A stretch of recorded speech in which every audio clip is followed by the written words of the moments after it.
Welcome to the Movement Podcast. This show is all about movement. We tackle it from different angles, bring on guests, answer questions, go on a few tangents, and give practical advice, giving you guys a better idea of how you can optimize the human body to be the best it can be. Let me give you a preview of what's coming up in this episode. Today, Gray and Lee talk about how a toxic lifestyle can affect your movement and overall wellness. We talk about setting achievable goals and the importance of not taking on too much too soon. Gray gives 2 habits he's changed in his own life to transform his movement for the better. And in our deeper dive geared towards the pros, we discuss how you can potentially change your client's movement before any correctives. We talk about filtering through the overwhelming amount of information out there and how to choose what is appropriate for your client's needs. And finally, how working on your weakest link in the gym can give you the greatest results. All of this and more on today's Movement Podcast, powered by FMS.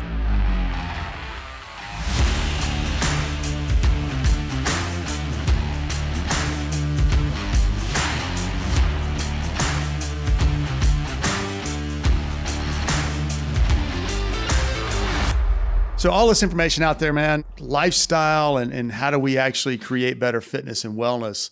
I think sometimes people are looking for the Holy Grail. And sometimes, Gray, you just got to think, what am I doing today or the next day gives me the biggest impact? I walked out on stage at Google and said, listen, I'm an exercise guy, and I think the thing that would help movement in this country more than anything else is some lifestyle changes. And I'm sticking by that. You can't out-exercise a bad diet.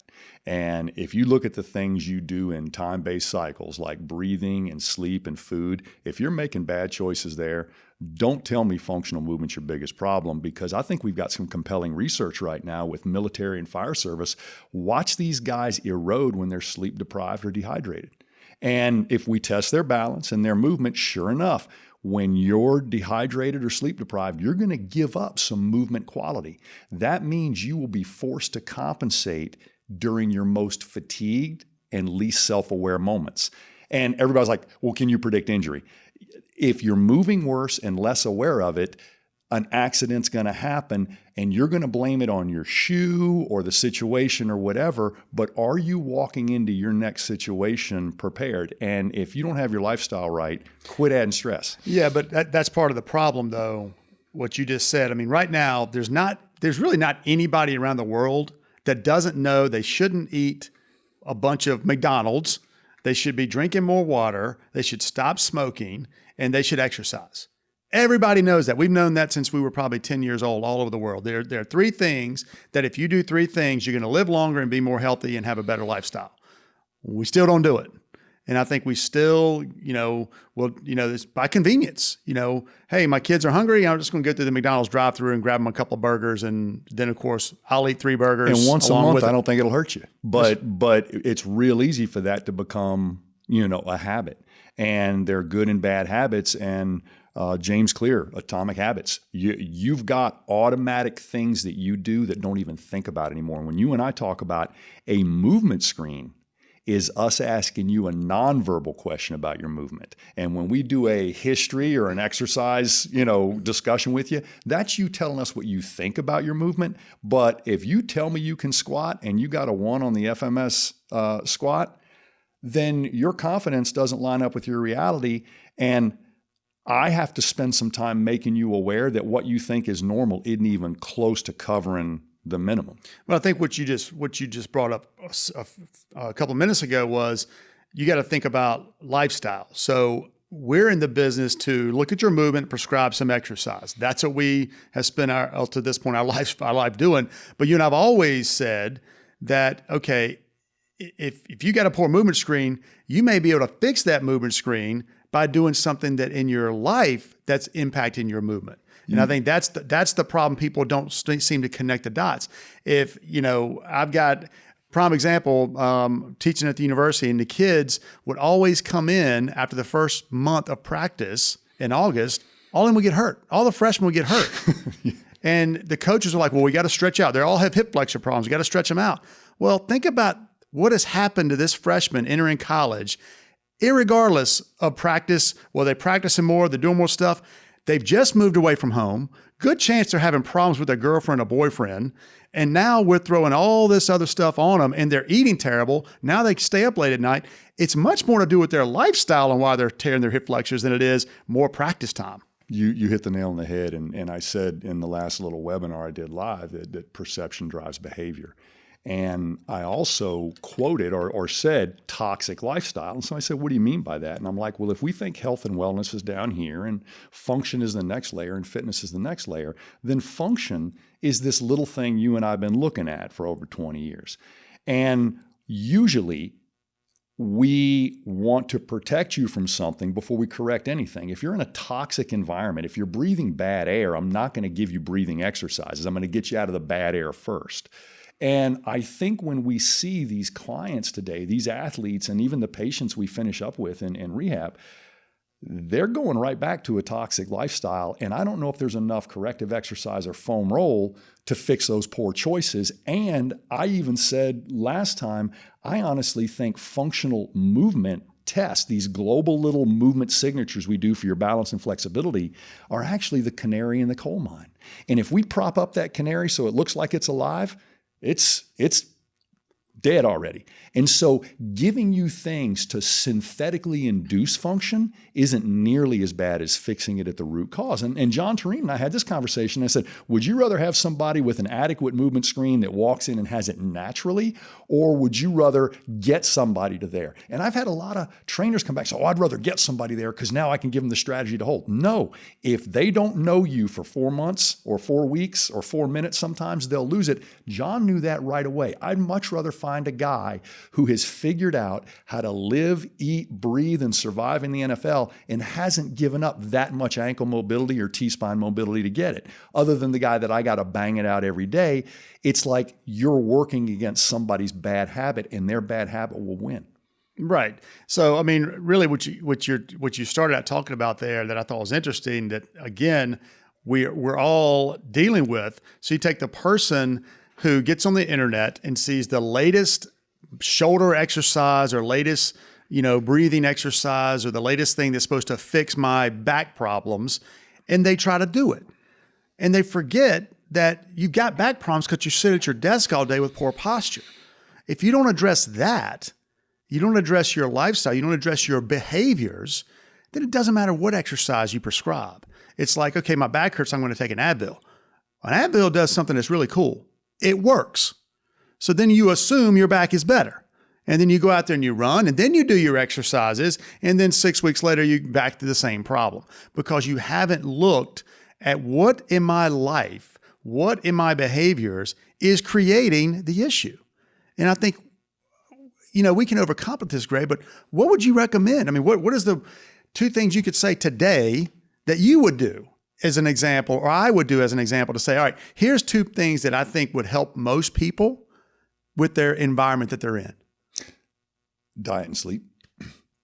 Diet and sleep. And if you got those 2 right, I think the thing that has helped me, and I'm talking personally, and I know you and I, we were deep into this as considered experts and lecturers before we were applying 100% of what we were talking about on stage. And I knew there were a lot of people in the audience agreeing with everything we said and telling the people that listen to them what to do, and they weren't doing it either. So I think in your professional development comes a time when you hear yourself saying professionally things that you could be doing better personally.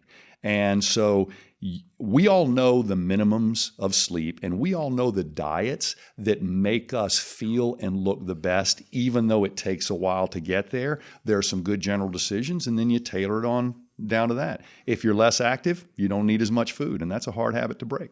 Well, the habit thing is just habits and behaviors are extremely difficult to break. And I think that's why it's, to me, the thing that I think helps me. And when I try to give some advice out, just general advice, it's try to take these small little steps, because it's like trying to, tackle or eat an elephant. The old saying is, you got to take one bite at a time. And I think if you can just look at what you're doing over the course of a week, what's one little thing you could do that could have a big impact? And you just said diet and sleep. Well, okay, if you think you're not sleeping enough, Well, then what are some things you can do to help your sleep? Maybe maybe you don't have the right mattress. Maybe you don't have the right pillows, whatever it is. Maybe you need to change the temperature in your room, but you've got to start thinking about one of these little bitty things you can do that will have a bigger impact. Exactly. And clinically speaking, when I'm in clinic, the thing I do and the thing I'd want done for me is I can't do anything about your diet or sleep when you're sitting there in front of me with your neck jacked up or something like that.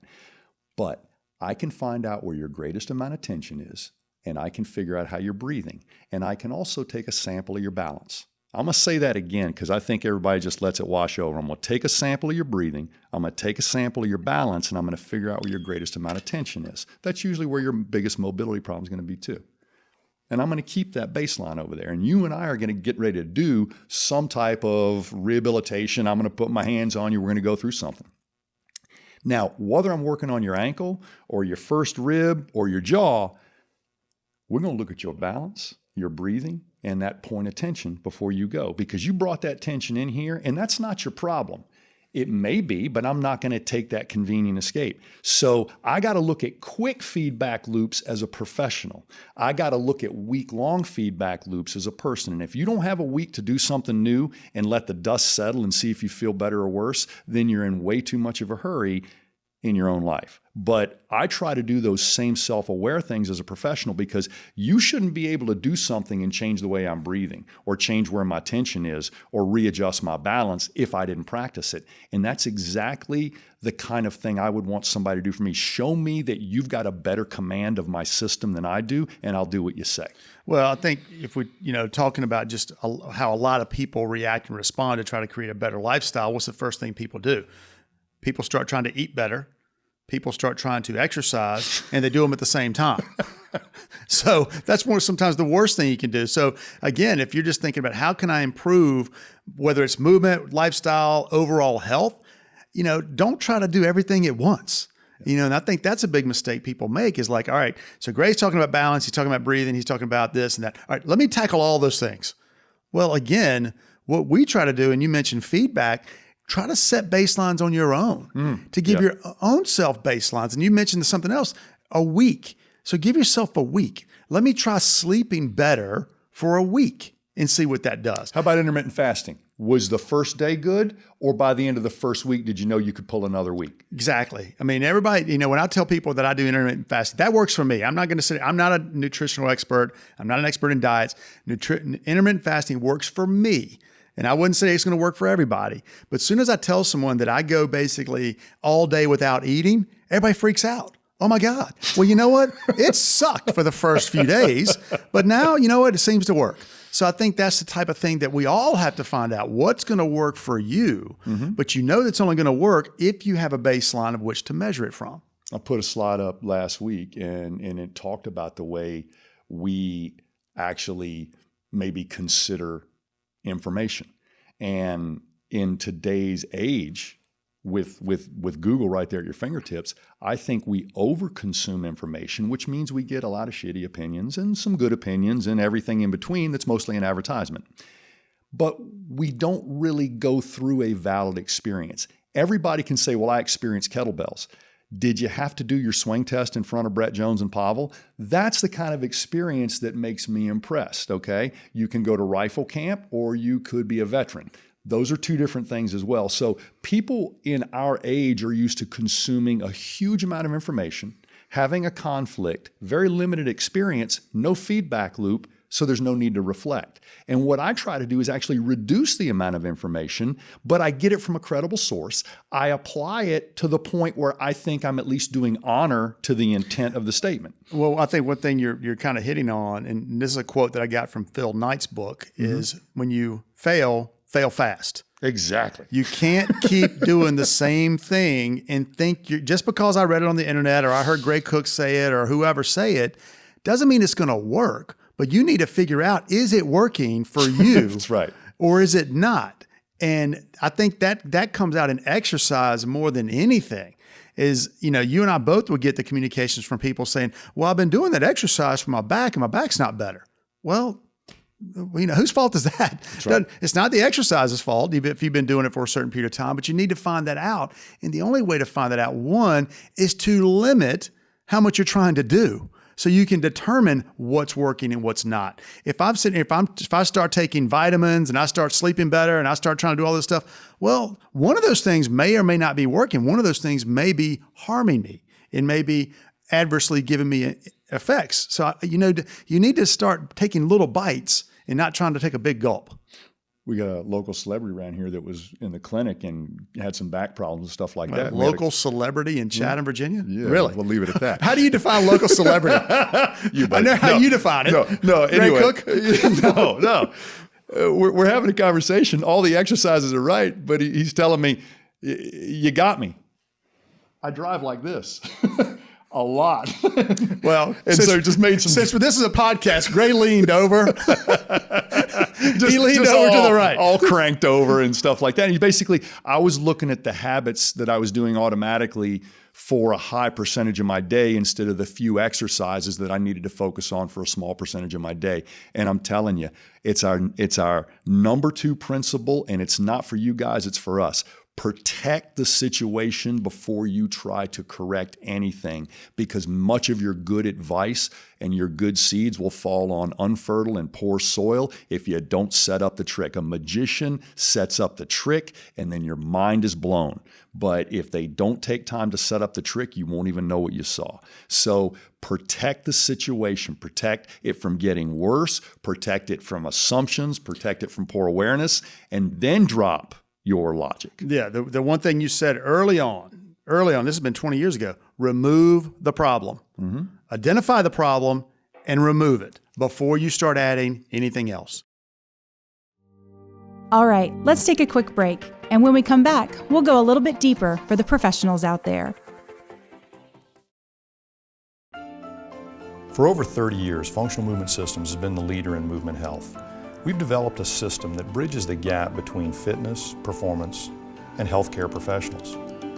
Our screen and assessment tools help pros set the course for their clients and patients and gets them moving well so they can continue to move often. The Functional Movement Screen is the foundation of our system and checks vital signs in movement competency through patterns. From youth or professional athletics to the elderly population and everyone in between, the screen is your starting point. The presence of pain is a vital sign we consider in our system. The Selective Functional Movement Assessment, geared toward healthcare professionals, is the diagnostic assessment for individuals experiencing pain during movement or with the screen. Once proper treatment is administered by clinicians, the patients are cleared to resume regular activity. The screen is once again at play to set the movement baseline. But what's next? When an individual displays competency in the screen, it's time to advance to another level. The Fundamental Capacity Screen, which tests for fitness, performance, and capacity.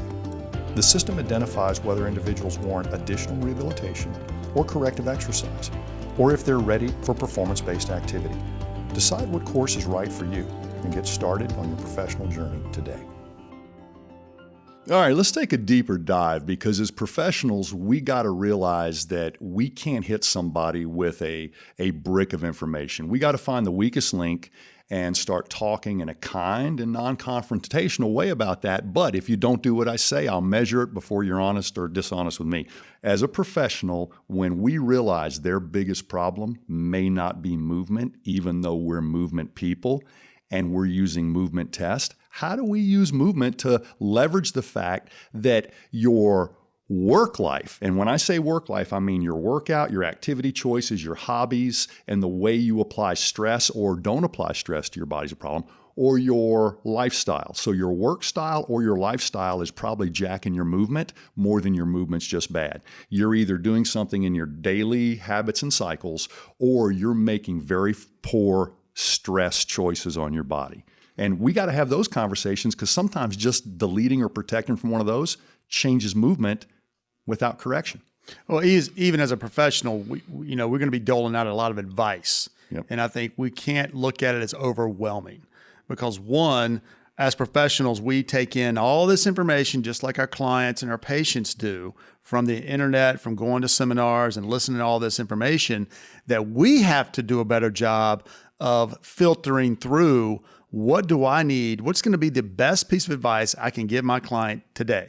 Now, one, too often we've got to basically take in the right information to start. We know we got to look at some of their health related things. We got to look at their health history. We got to look at all these certain factors, and we can't just give this person or take this person through a 200-page questionnaire trying to find out something that may have happened 50 years ago. So we've got to make sure, one, we start there and make sure we're collecting the right information that's going to help me make the decision. I don't want to collect information that I'm not going to use. And I think that could be part of the problem. And then, of course, going back to movement is with us, we look at the movement screen as still trying to find out where's the one thing, the biggest problem that they've got in their movements. Now, they may have problems in the movements because of something we've uncovered in their health, but putting those two pieces together is where we can make the best decision. Looking at the health information we collect and looking at the movement information, that gives us a much better equation to come out with the best answer. The way we've been really obsessive about putting movement tests against the same scrutiny as other tests go, and the fact that we've got Kyle and Phil really helping us look at movement in a very clear and objective way as best we can, demonstrates some simple questions. If I can see your movement problem when you're trying to move laying flat on your back, it doesn't really matter what I think about the way you kneel, stand, sit, or go quadruped. If I cannot see your movement pattern flat on your back, then some safe exercise choices can be made there, but you don't look really good on your knees or half kneeling, so we're not going to load you there. And that's all we're really saying. On a day when a baby first learns to walk, when they wake up the next morning and walking's not there, they don't blog, they don't cry, they don't do anything. They drop down to all fours and they get on across the floor, slightly slower with slightly less dignity, but they don't care. I'm still moving, and you're surviving. There you go. They're in the mentality where they've got to do what they've got to do to survive. Too many people in the movement profession, movement rehab profession, do exactly what we both did. And the one thing I'd give all my patients is an out, and I give all professionals an out. I am not on you for a mistake I haven't already made, but I thought about that mistake, I reflected on that mistake, and I decided I didn't want to make it again. So I needed to change my language. I see just as many dysfunctional questions as I see dysfunctional movement patterns. If you ask the wrong question, why does my knee hurt? That's a good question. What's wrong with my knee is a bad question. There may be anything wrong with your knee except your lifestyle, your poor ankle mobility, and the way you're standing. But there's nothing wrong with your knee. It's having a normal response to an abnormal situation. Your knee deserves to hurt because you've been abusing your knee by neglecting five other things. I think it's a common scenario that I think as professionals we all deal with. Someone's going to walk in the door and say their knee hurts. And the most common mistake is you immediately jump on and start trying to give them, well, especially now in the world that we live in, well, we got to get our glute medius firing because that's the problem with the knee. The knees are collapsing in when I do this. And then you start randomly throwing out stuff because you want to sound smart. And you forget the first thing you should do is say, hey, maybe stop running 5 miles a day. Yeah. Stop doing the things that we know are creating this problem. Have the conversation about what are they doing that's creating their pain. Because again, you can't change a car's tire riding down the road. That's right. And so many people want a solution for a problem that they're subconsciously causing.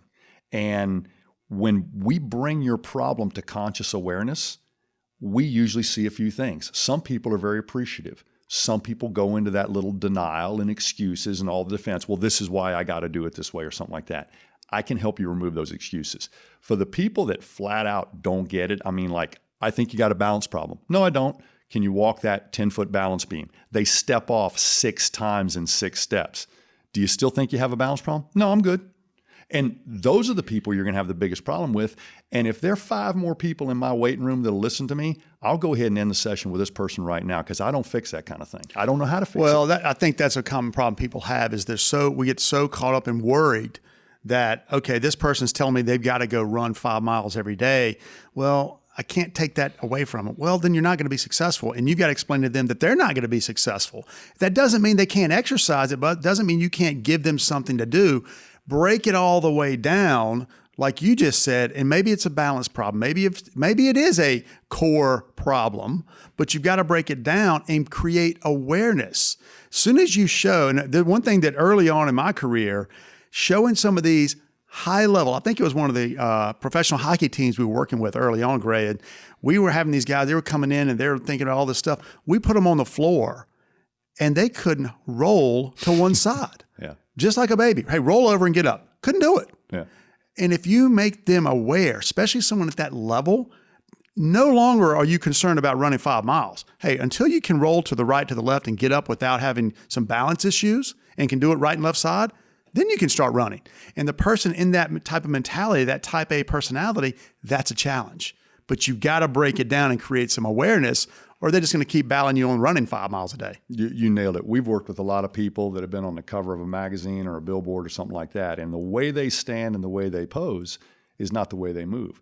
And we can take some of these people, and I want you guys just to imagine this. I can take some of the best athletes in the world, lay them flat on their back and say, get up off the floor, and you'd be blown away by how bad that looks. But when they're doing their thing, it doesn't look so bad.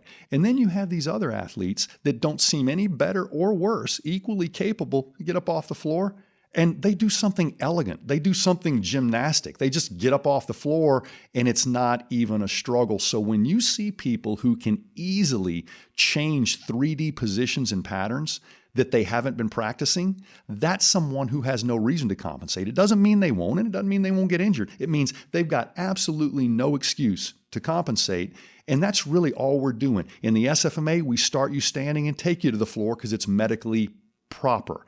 In the FMS, we start the consideration with your leg raise and bring it up to standing. Either way, we're taking you through those milestones. And if you lose a milestone to get on down the road, I don't know if that's a good trip or not. So yeah, you got to have the good fundamentals. It's like trying to learn any new sport, any new technique. Well, with movement, it was the same thing. Babies, humans, get the fundamentals done first, and then they continue to add on. I think the problem is once we get to a certain level, we start adding on maybe quicker than we should. Mm-hmm. We start becoming a little bit more specific than we should. And then lo and behold, we've got behaviors and these movements that aren't necessarily, that are overtaking the fundamentals. In this community right now, do you know any kids playing 2 or 3 seasons of baseball or softball in 1 year? There probably is less than 2 kids begging to do that. Most kids, it's a habit, and it's probably a habit they need to break, just like biting your nails. You don't need that much of one sport in your life when your body's trying to develop in all directions. And one of the things we see, and it worries me sometimes, especially in times when things change, is the more fixed your movement patterns are, the more fixed your habits are. The more fixed your habits are, the worse adapter you're going to be. And Lee, every decade of your life, has it been completely different than the decade before? I've been with you since before you got married. Your life has changed as many times as I have. And the fact that you and I have dealt with this changing movement industry and families and community and travel, you got to be adaptable or you're going to get snapped in half. Yeah, I mean, it doesn't mean that based off what you've got to do, you've got to make these drastic changes. People got to go to work. The firefighters got to fight the fires. The guy going into the factory's got to turn the certain way to do his job. Those things are going to happen. All we're trying to do is combat those things in the gym with the other parts that we can control and help them to control. I can't control somebody that's got to turn to the right in the factory. I can't, that's his job. That's what they've got to do. That's part of their lifestyle. It's part of their behavior. It's what's going to create problems in their movement. Knowing that, they're just things we have to help them do that we can control with them in the gym and exercise. And a forgivable gym sin is going to the gym and doing what you already do good. And I know why people do it, and I know why I did it, because you need it. You need one little cheerleader in your day, one little ego boost in your day, just to sometimes face the cold water head on. However, if you actually look at the gym as your mentor, your obstacle is the way, basically, Ryan Holiday, then go to the gym and work on your weakest link whenever your ego can handle it. Tomorrow you'll be a better person, not just a reinforced person with potential. So that's a great way to look at it is we've got to give them these little pieces of candy that they're good at so they can be successful. And I think what we have to do as professionals on the flip side of that is sometimes you got to slap the hand and you got to give them things that they're going to struggle with, which is okay. That's going to make them better in the long run. And I think that's what we're trying to get to, looking at the whole picture, looking at their health and lifestyle as well as their movements. What can we do to make more impact? I use the toe touch progression way more as an attitude adjustment than a posterior chain acquisition or corrective, because I just showed you things can change if you'll stop talking. Awesome, guys. All right, let's wrap up this episode with a few questions. As coaches, sometimes we hug the line of being kind and non-confrontational when it comes to an athlete or a client and their bad habits. Would you give an example of an excuse you've told yourself in the years past and how you overcame it? I thought for a while there I could strength train myself out of stability problems. I knew I had some stability problems, but I focused on getting stronger instead of getting more stable. And at that time in my life, we hadn't developed nearly as good a perspective as we have on motor control, balance, and stability right now. But if you're trying to lift your way out of a balance problem, or if you're trying to strengthen yourself out of a stability problem, you can quit right now. And I can tell you personally and professionally, you're not going to get what you want. Yeah, I would say giving yourself more permission not to have your ass kicked every day. Basically you can't, there was a time personally where I was working out every day pretty hard. You punish yourself for being sedentary. Yeah. And you know what? I'd say, maybe today I don't need to work out as hard. And I think, the art, in my opinion, of being a good coach is knowing when to kick somebody's ass and when not to kick somebody's ass. Because basically what's a good strength coach is somebody that knows how to manage recovery. That's right. And I think that's the light bulb that went off on me is I plateaued and I'm like, well, I'm plateaued. And then it wasn't like I was strength training doing it every day, but I was not giving my body a chance to recover. Yeah, the ones asking for more probably don't need it. The ones asking for less. But it's identifying those people as soon as you can. Exactly. And there is a way, and it's not all the drill instructor mentality. And I believe start with why is important. If you got time to really give somebody the why of the thing they're resistant against, they will respond better than if you just tell them the how and the what. And it took me a long time to figure that out, but I'm going to tell you exactly why you're doing this. And if you don't agree, you're welcome to go do it somewhere else. That's simple as that. It's not unkind. I can't help you do what you said because I personally think it's impossible. So, well, what that statement intimidates a lot of strength coaches and coaches in the profession because they're worried that if they irritate their client's going to go somewhere else. Nobody's ever left when I said that. Nobody ever walked out of the clinic when I said that. But think about this. I mean, we make our money, let's be honest, the business that we're in, make our money on retention, not retain. We want to retain good clients. So if a client leaves the door, you want to retain them no matter what you did. Well, I heard a business book and I don't know where I heard it, but a lot of people are just going for repeat business.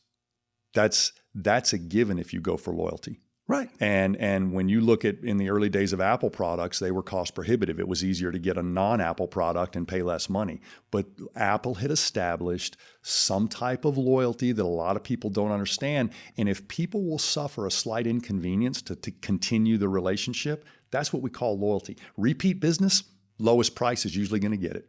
So there are ways to get repeat business, and the customer's always right, and kissing butt and lowering prices is one thing, and upping your integrity and then letting people be your own ad is the way you've done it. But anytime you get to that teaching moment and say, listen, I'm not doing it your way, I'm the pro and it's my way, but I will explain every bit of that, nobody ever walks away.